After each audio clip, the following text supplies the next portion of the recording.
Hello and welcome to Today in Parliament. I'm your host Rajya. Let's have a quick look at the headlines. External Affairs Minister makes statement on the COVID-19 situation and its impact on Indians abroad, underscores success of large repatriation exercise during pandemic-induced nationwide lockdown. Highlights success of diplomacy of the government. Minister to also make statement in Rajya Sabha.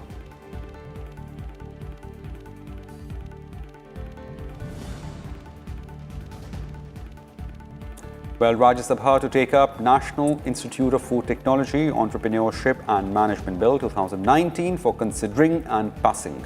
Discussion on the working of ministries of Jal Shakti, Railways and Tourism also listed in the day's agenda.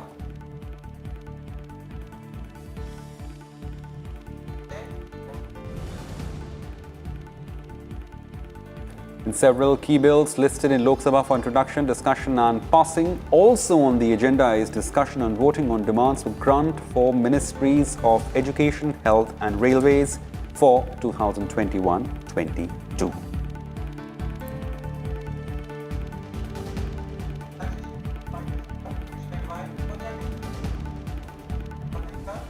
Well, time for news and details. Both the House of Parliament resumed proceedings today after a brief break. External Affairs Minister S. Jaishankar made a statement on COVID-19 situation and the impact on Indians abroad. He informed Lok Sabha that Prime Minister had ordered Vande Bharat flights and over 45 lakh persons returned through these flights. He added that government is also urging partner governments to look at employment of our citizens sympathetically. That the big issue through the last year was to address the situations of difficulty and distress that many stranded Indians faced abroad. The Prime Minister directed that we undertake the Vande Bharat mission to bring back our countrymen and women home. This was an all-of-the-government effort involving the Ministries of External Affairs, Civil Aviation, Home Affairs, Health, Defence and Shipping, amongst others. A total of 45,82,043 people from 98 countries have returned to India under the aegis of the Vande Bharat mission.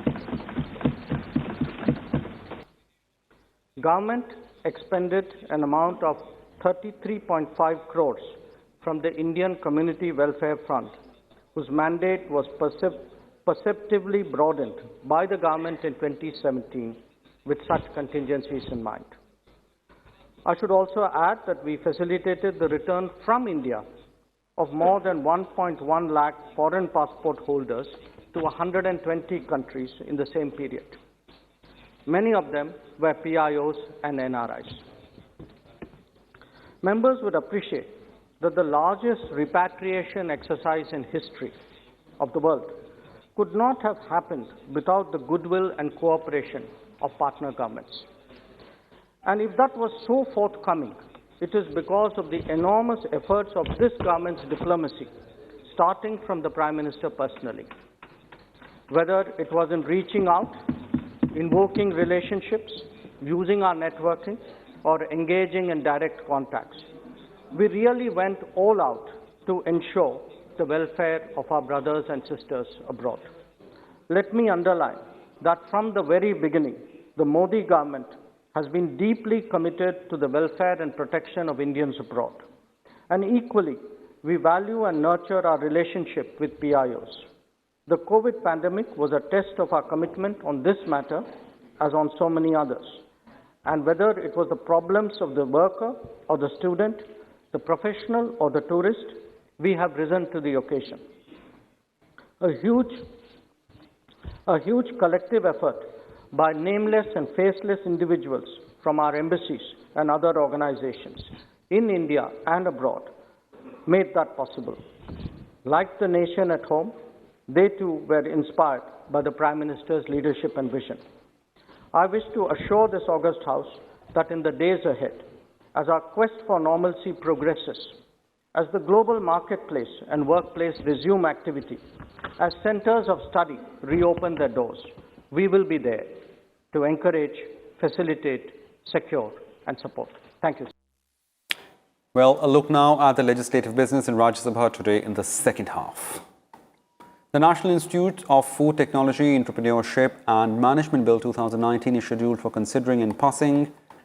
The bill aims to declare some institutions of food technology, entrepreneurship and management to be institutions of national importance and to provide for research in food technology, entrepreneurship and management. Discussion on the working of Ministry of Jal Shakti, Ministry of Railways and Ministry of Tourism are also scheduled to take place in Rajya Sabha.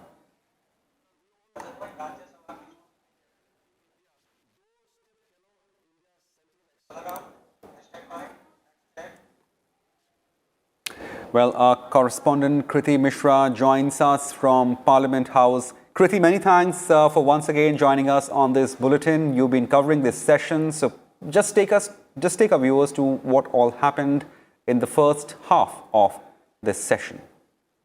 Well, absolutely, Rajat. We've seen disruptions over the last week, but beginning today, this fresh week, we saw work, very important work in both houses of Parliament. Of course, as far as the Lok Sabha is concerned, External Affairs Minister made a very important statement in the House on Government of India's efforts in the COVID-19 pandemic for Indians stranded abroad or for NRIs, wherein the government said that it is committed to upholding the rights and also ensuring the welfare of Indians abroad. As far as the Rajya Sabha is concerned, several important zero-hour submissions were taken up.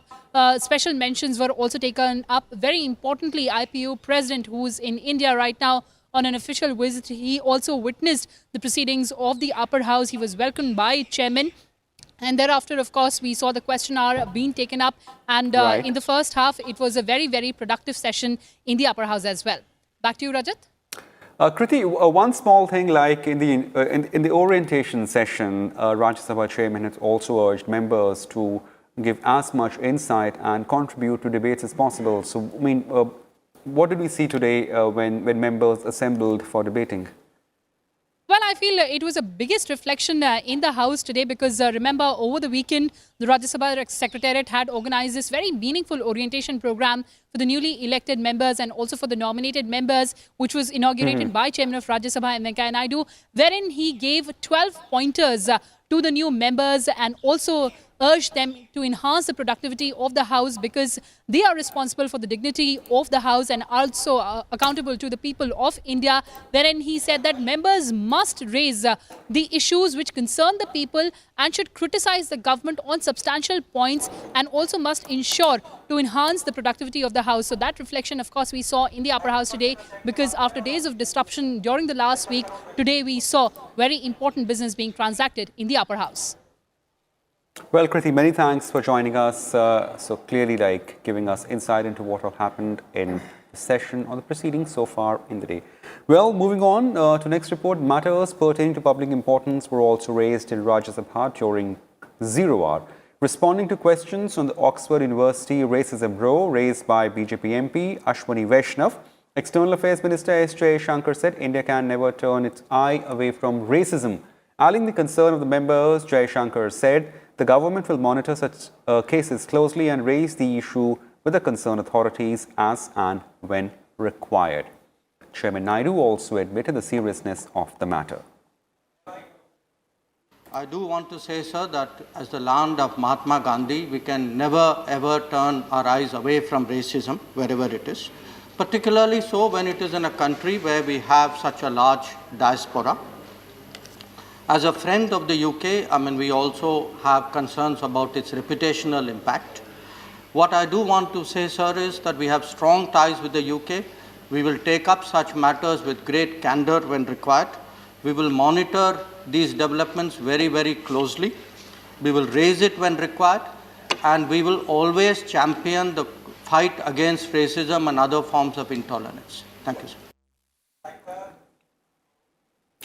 Well, member Vandana Chavan of NCP raised the issue of criminalizing marital rape during zero hour, and member Sashmit Patra demanded COVID vaccination for Indian delegation for Tokyo Olympics. Take a look at other important zero hour mentions. So since decades now, there have been demands from several quarters, several women's organizations, groups, asking that marital rape has to be made a criminal offense. So after the lockdown especially, we have seen that these instances have increased And in fact, the seriousness also amplified to a great extent. So more than 100 countries in the world have made marital rape an offense, and we fall only amongst the 36 countries which have not. So I wish to submit that the government argument on several platforms that criminalizing marital rape destabilizes the institution of marriage or would be a tool for the wives to harass their husbands. So this argument is absolutely not palatable. So when a husband beats his wife or subjects her to mental or physical cruelty, it's an offense. So if he forcibly sexually abuses her, does this not amount to an offense? So this is an absurd argument. So one area of concern which was found by the Departmental Standing Committee, and the report is already tabled, sir, where there is a need for COVID vaccination of our athletes and sports persons who would be appearing and would be contesting in the Olympics in 2021. Sir, there are approximately 150 sports persons and athletes who would be participating, about 150 support staff, and presently about 700 support staff and athletes are there practicing with them, totaling about 1,000. Sir, there have been repeated discussions between the Ministry of Health and the Ministry of Sports for COVID vaccination. So the Departmental Standing Committee under the leadership of Professor Sahasra Buddheji had already requested that this be taken up in a priority for COVID vaccination.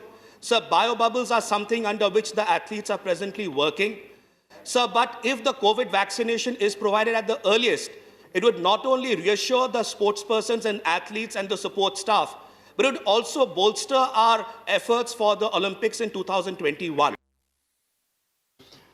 महोदय, भारत सरकार के आंकड़ों के अनुसार वर्ष 2017 से 19 तक 3 वर्षों में 39,76,181 कैंसर के रोगी हुए और इनमें से 23 लाख से अधिक लोगों की मृत्यु हो गई। मान्यवर, दिन ब दिन कैंसर की दृष्टि से बड़ी भयावह स्थिति बनती चली जा रही है और महोदय, चिंता का विषय सबसे बड़ा यह है कि इस रोग का फैलाव 18 वर्ष से कम आयु के बच्चों में भी बढ़ने लगा है और देश भर में प्रतिवर्ष के बाल कैंसर रोगियों की अनुमानित संख्या 70,000 से 1 लाख के करीब है। मान्यवर, यह एक बहुत ही डरावनी स्थिति बनती चली जा रही है। पर्यावरणीय क्षति के ताजमहल की सुंदरता बचाने के लिए तत्काल आवश्यक कदम उठाए जाएं। ताजमहल टूरिज्म जोन के चारों ओर सुनिश्चित किया जाए कि किसी भी प्रकार का वायु प्रदूषण और जल प्रदूषण न हो, न ही कचरा एकत्रित हो। इसके लिए ठोस कदम उठाए जाएं और कठोरतम नियम लागू किए जाएं। अतः आपकी स्थिति की गंभीरता को देखते हुए भारतीय पुरातत्व संरक्षण को आगाह करें और आवश्यक कदम उठाएं ताकि दुनिया के 7 अजूबों में शामिल भारत की शान विश्व धरोहर ताजमहल प्रदूषण की भेंट न चढ़े और अपनी पर्यटकों के बीच आज भी सुंदरता बनाए रखें। देश में जितने जेल हैं उसमें हमारे जो क्रिमिनल्स या एक्यूज्ड को रखा जाता है और पोस्ट कॉलोनियल इंडिया में यह हमारा भाव रहा है कि जो क्रिमिनल्स हैं उनमें सुधार हो। जेल सिर्फ एक सज़ा देने की जगह नहीं है। कई राज्यों में, खास करके केरल और तमिलनाडु में हमने देखा है कि जेलों में लाइब्रेरी की व्यवस्था है, लेकिन वो लाइब्रेरी की व्यवस्था एक सिंबॉलिक रूप में है। मैं आपके माध्यम से और सदन के माध्यम से सरकार के सामने एक बात रखना चाहता हूँ कि देश के तमाम जेलों में पुस्तकालयों की व्यवस्था की जाए और पुस्तकालय सिर्फ सांकेतिक ना हो।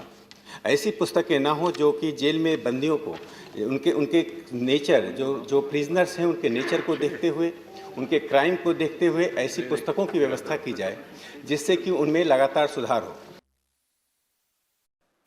Well, moving on to other report. Chairman welcome Giotto Pacheco, the President of International Parliamentary Body IPU today. Pacheco, along with his delegation, is on India visit this week on the invitation of the Parliament. Pacheco will address Indian MPs in Central Hall on Tuesday. We have with us, seated in the special box, His Excellency Mr.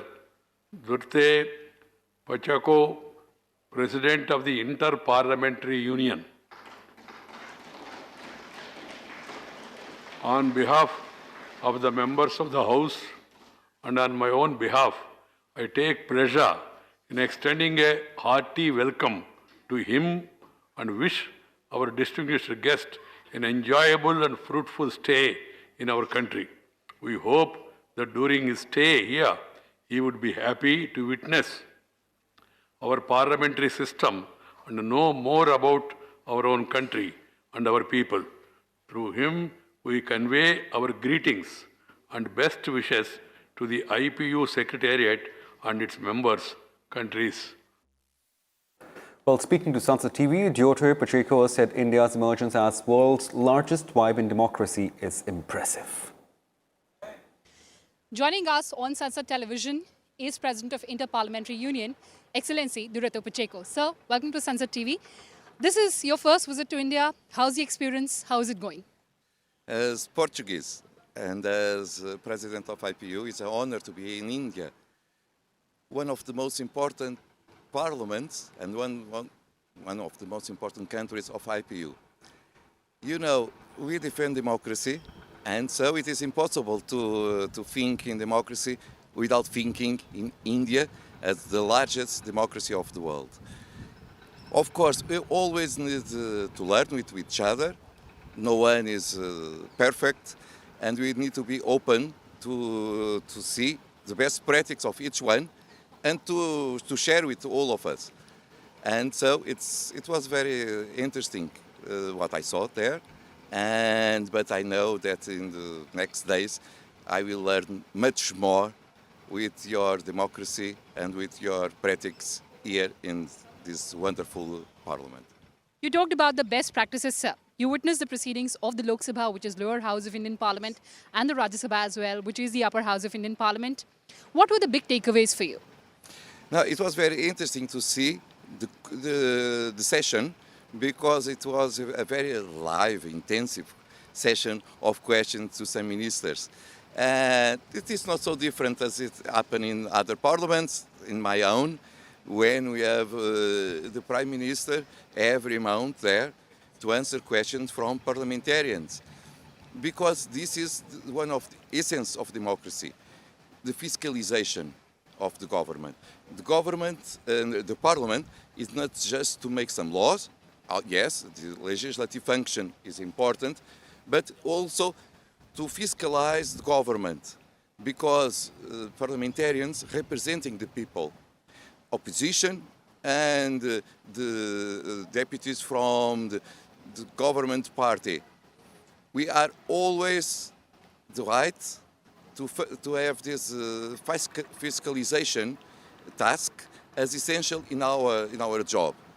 Because if we don't ask questions, if we don't make some pressure, sometimes the ministers, the Prime Minister and the President and so on, they think everything is well and they forget to do more and more and more. This is one essential role of parliamentarians, and I saw here very intensive, showing that the MPs from this house are doing their job. Absolutely, sir. Since you talked about India being, of course, the largest democracy of the world, what are the global parallels that you see across parliaments? IPU has now 179 countries. And so we may say that there is just missing 14 to have all countries of UN present in our organization. And this is important because the collaboration between UN and IPU is very strong. In UN, we have the governments, and in IPU, we have the parliaments. And so we are just there not to say in parliaments, to say yes or no to the decisions of governments inside UN. We are there also to make a fiscalization and try to influence the decisions of UN. And in our organization, we have a lot of parliaments, 179. Of course, some are more important than others, not because they are largest, but because they work more inside our organization. And I hope and I wish that Indian Parliament can have in this my mandate a very impressive role, and I'm ready to help to do it. Absolutely, sir. Lastly, you visited the Rajghat.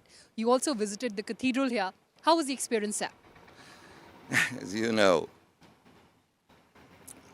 first of all, I feel here freedom of religion, and this is essential in our society.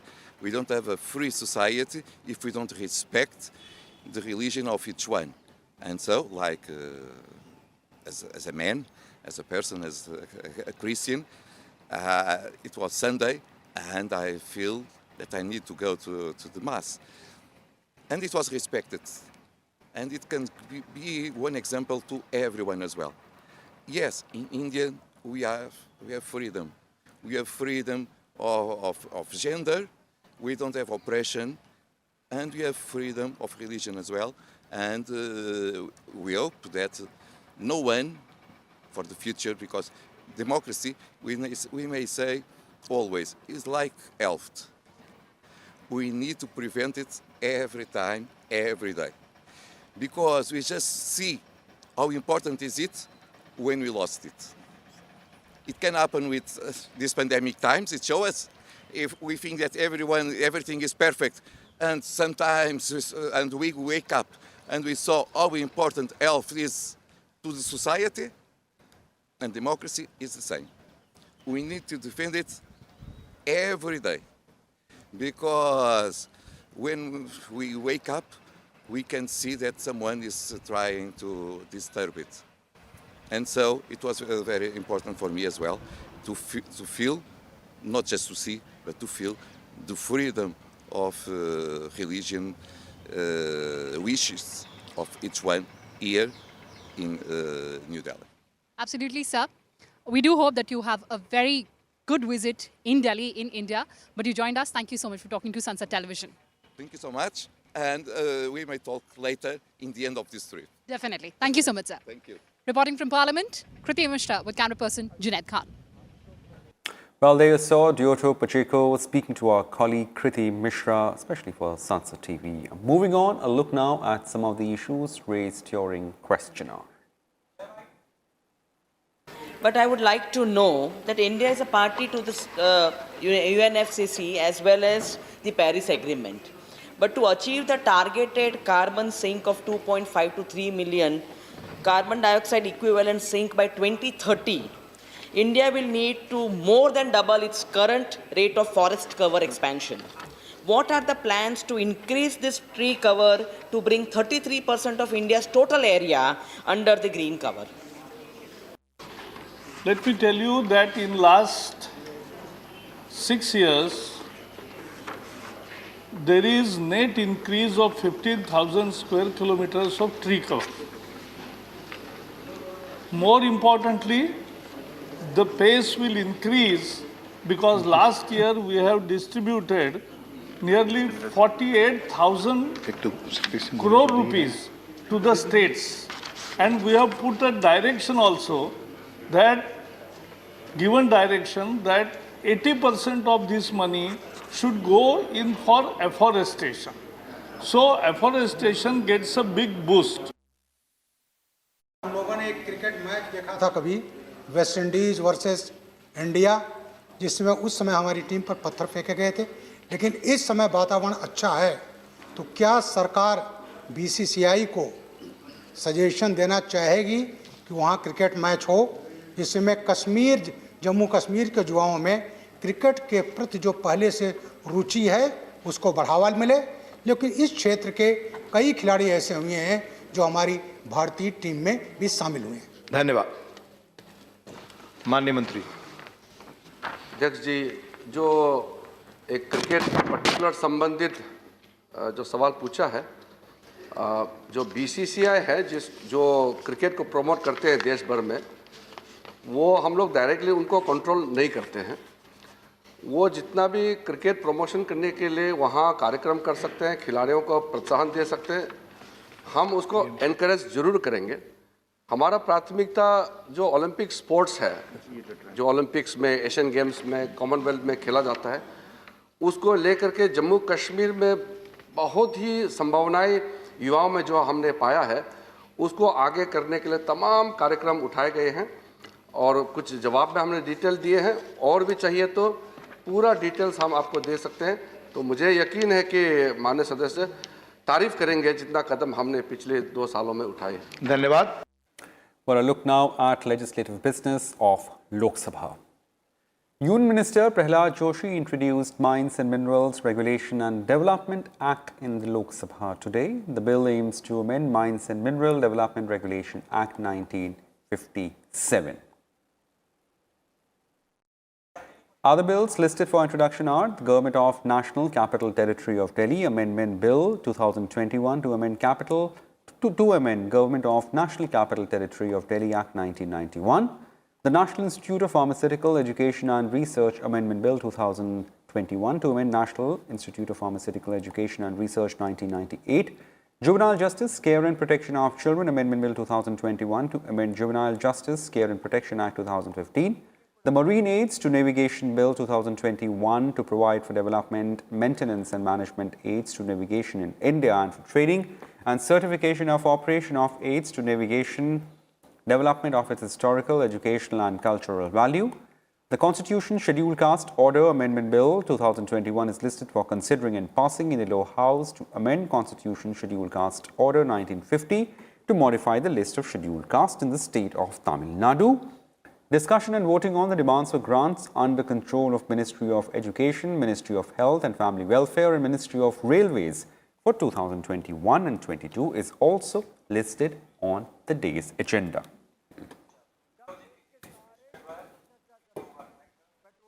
Well, that's it in this bulletin of Today in Parliament. Keep watching Sunset TV for more. Thank you. Goodbye.